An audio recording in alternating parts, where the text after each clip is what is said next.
449 બિન હથિયારી police sub ઇન્સ્પેક્ટરોને નિમણૂક પત્રો એનાયત. મુખ્યમંત્રીએ કહ્યું, શાંતિ અને સલામતી વગર રાજ્ય કે દેશના વિકાસની કલ્પના અશક્ય. તો નાયબ મુખ્યમંત્રીએ કહ્યું, રાજ્ય સરકાર મેરિટ આધારિત ભરતી પ્રક્રિયા માટે પ્રતિબદ્ધ. મુખ્યમંત્રીની અધ્યક્ષતામાં મળેલી કેબિનેટમાં રાજ્યના માછીમારો માટે મહત્વનો નિર્ણય. માછીમારોની તમામ યાંત્રિક બોટોને ડીઝલ પર વેટ રાહતનો મળશે લાભ. વેટ રાહત માટે બોટની રિયલ ક્રાફ્ટ પોર્ટલ પર નોંધણી અને ફિશિંગ લાયસન્સ જરૂરી. તો રાજ્યમાં ઈવી ચાર્જિંગ સ્ટેશન પોલિસી તૈયાર કરવા સૂચના.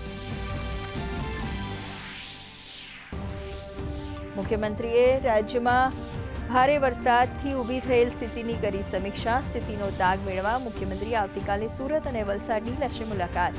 તમામ વરસાદગ્રસ્ત જિલ્લાઓમાં સ્થાનિક અને પ્રભારી મંત્રીઓને સ્થળ મુલાકાત લઈ સમીક્ષા કરવા આદેશ.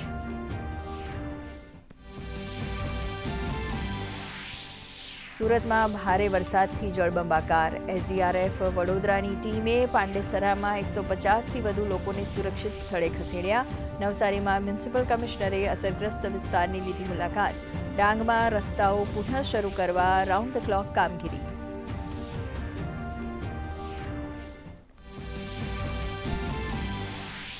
મોરબીના હળવદના શક્તિસાગર ડેમમાં આવ્યા નવા નીર. અમરેલીમાં વરસાદથી પ્રભાવિત 80 ગામોમાં વીજ પુરવઠો પૂર્વવત. તો આજે નવસારી, ડાંગ, વલસાડમાં ઓરેન્જ એલર્ટ. રાજ્યમાં સરેરાશ 24.44% વરસાદ. આવતીકાલથી રાજ્યમાં ઘટશે વરસાદનું જોર.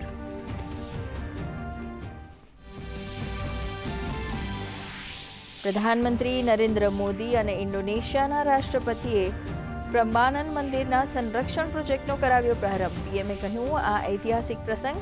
વર્ષ 2029 પહેલા પૂર્ણ થશે પુનઃનિર્માણ કાર્ય. ઇન્ડોનેશિયાની સફળ યાત્રા બાદ પીએમ ઓસ્ટ્રેલિયા જવા રવાના. મહારાષ્ટ્ર સહિત ઉત્તર ભારતના રાજ્યોમાં ભારે વરસાદ. કેન્દ્રીય ગૃહમંત્રી અમિત શાહે ગુજરાત અને મહારાષ્ટ્રના મુખ્યમંત્રીઓ સાથે વાત કરી હરસંભવ સહાયની આપી ખાતરી. તો વાયનાડમાં ભૂસ્ખલન પછી રાહત બચાવ કામગીરીમાં સંપૂર્ણ સહયોગનું આપ્યું આશ્વાસન. જમ્મુ કાશ્મીરના શોપિયામાં સુરક્ષા દળોને મળી મોટી સફળતા. લશ્કરે તોયબાનો ટોચનો આતંકી ઝાકીર ગની ઠાર. જમ્મુ કાશ્મીર પોલીસ, રાષ્ટ્રીય રાઇફલ્સ અને સીઆરપીએફના સંયુક્ત ઓપરેશનમાં કાર્યવાહી.